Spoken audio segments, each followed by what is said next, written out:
Making his way to the ring from Mexico, weighing in at 283 pounds, Bruiser Brody.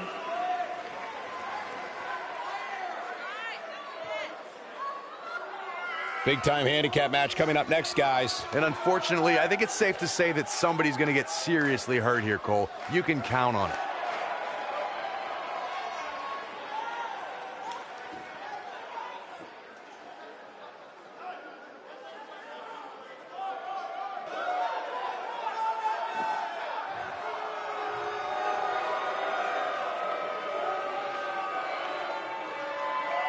The Colognes are here.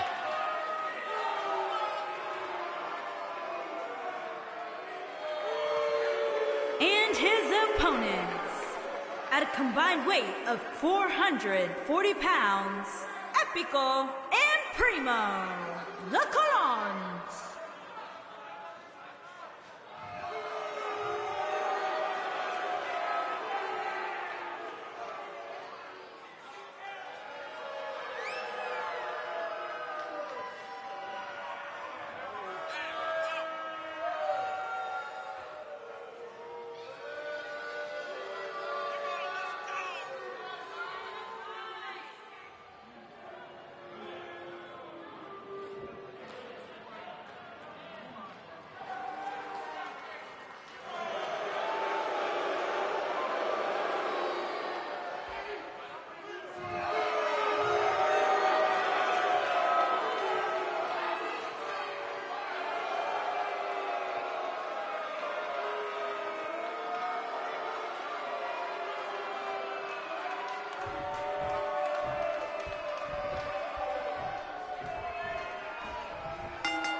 This is it. Handicap action is underway.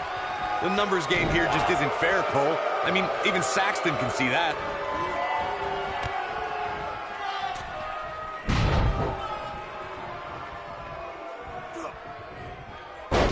An atomic drop.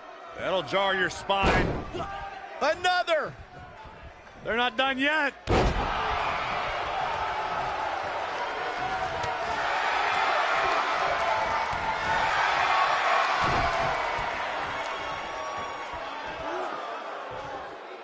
What impact. Beautiful technique. Leaping high.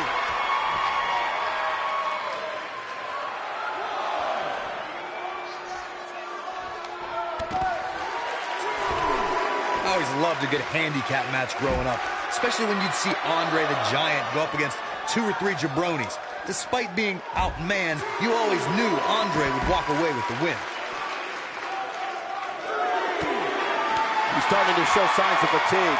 Looks like he may have let his guard down there for a moment, and it cost him. This match is so evenly contested right now that it's almost impossible to pick a winner. I guess we'll just have to settle in and enjoy the action. Andre the Giant really was the king of the handicap match, as Corey was saying earlier. And he also made quite a name for himself competing in battle royals, as you would suspect, seeing as he's well over 500 pounds. I think my favorite Andre the Giant Battle Royal moment came at WrestleMania 2 when he last eliminated both members of the Hart Foundation to walk away with the win. There was no getting him over that top rope that night, fellas. Incredible impact. Hey guys, remember when Shane McMahon competed against the supposed Legion of Doom in a handicap match back in 1999? What a joke that was. He told everybody he'd go up against Hawk and Animal. Instead, what we got were a couple of LOD imposters.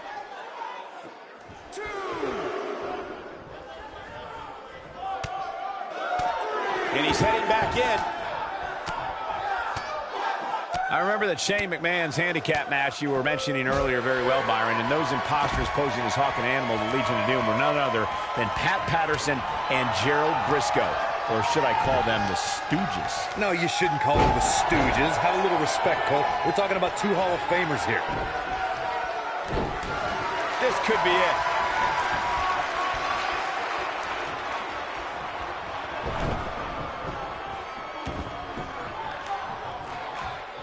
A lot can go wrong in a match like this, guys. In fact, I'll be surprised if we don't see a major injury occur here tonight.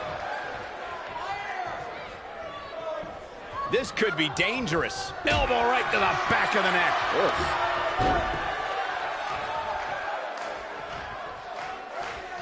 Uh-oh. The arms are hooked.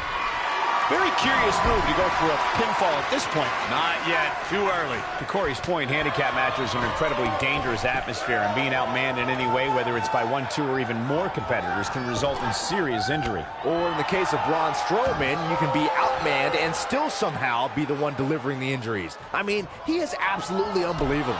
Took him out at the knee.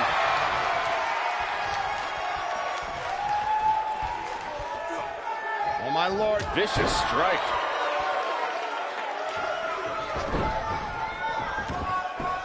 There are certain superstars who are synonymous with handicap matches. Of course, there's Andre the Giant and more. He's looking at it. He's making a statement here with this attack. No, he lets him out. Yeah, I think he knew he wasn't going to get the submission there. He caught him slipping. Watch this here. What's going to happen now? Lightning fast reflexes. I couldn't agree with you more about what you were saying earlier, Michael. It seems like Big Show has been in dozens, if not hundreds, of handicap matches. Believe it or not, I'd say he won the majority of them. Yeah, but I can tell you one he didn't win. How about on SmackDown back in... Caught off guard. You're not going to win any matches that easily. Yeah, seemed to be just testing the waters a bit there. Oh, man, right to the arm. Hyperextend your elbow. We've seen some pretty lopsided handicap matches over the years, and one that stands out in my mind, well, it might just be the 2010 encounter that saw John Cena take on 6 members of the Nexus. Down he goes. That'll do it every time. You gotta believe this one's over. One more look. Oh, man, what a leg drop. But he's got to capitalize now. Wow, that one packed even more punch than the last one. That 6-on-1 match Byron brought up earlier actually could have even been more lopsided. If you remember, it was originally supposed to be 7-on-1, but John Cena was able to take Darren Young out of the equation when he injured him the week prior. Well, you know what? He should have kept taking Nexus members out, because even without Darren Young, the Nexus was able to accomplish their goal that night, defeat John Cena. Elbow drop with authority. This is what makes him one of the best. He's not going to go quietly. No superstar worth his salt ever does. When this guy's on, look out.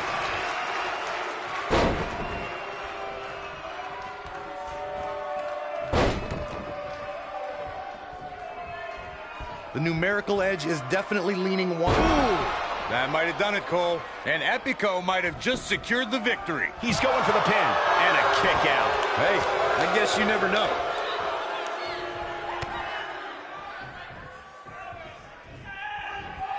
Oh, there's some gouging going on.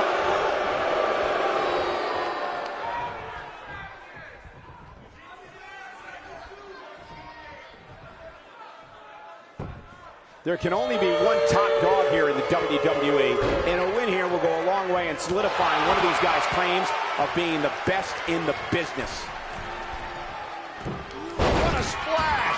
Nobody controls the pace of a match quite like this guy. Big boot. Great job escaping, trying to turn this thing around.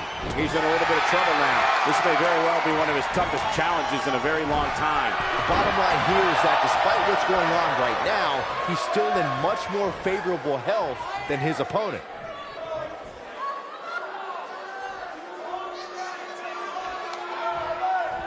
Thunderous slam.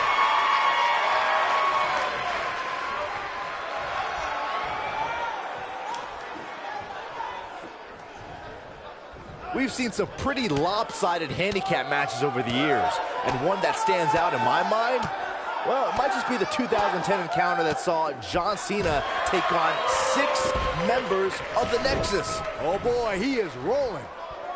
Clothesline!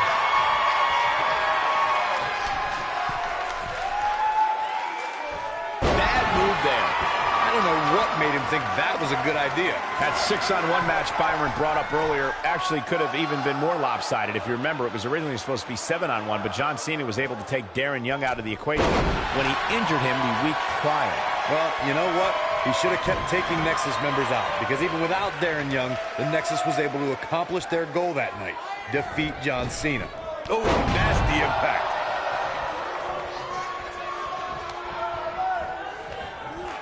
Oh! Uh-oh. I'm afraid to think what's going to happen next. Leaving himself open here. Nah, guys, I can't think of a worse place for him to be right now. And there's his speed paying off.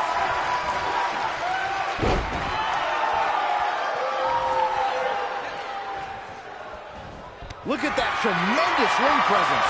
Very impressive. Shot block. He's stalking his opponent from the top turnbuckle. Looking at it here. Oh, boy, he is rolling. He goes for the cover.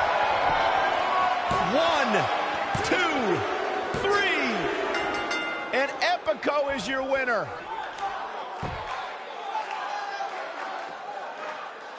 That's what makes a handicap match one of the most unpredictable in WWE. That's what I love about the WWE. A match that lives up to expectations, but still finds a way to surprise us. Good stuff.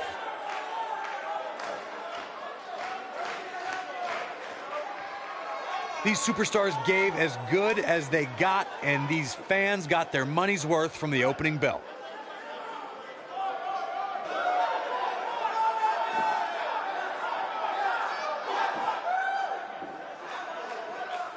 Tough to top that one, folks. We were lucky to be here to witness a match filled with technical prowess, amazing moves, and seemingly non-stop action. Here are your winners, Epico and Primo, the Colons.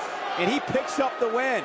That's a big win right there. Anytime you can pin another WWE competitor's shoulders to the mat for the 3 count, you should be proud. Thank you for tuning in tonight, folks. We hope you enjoyed that great match.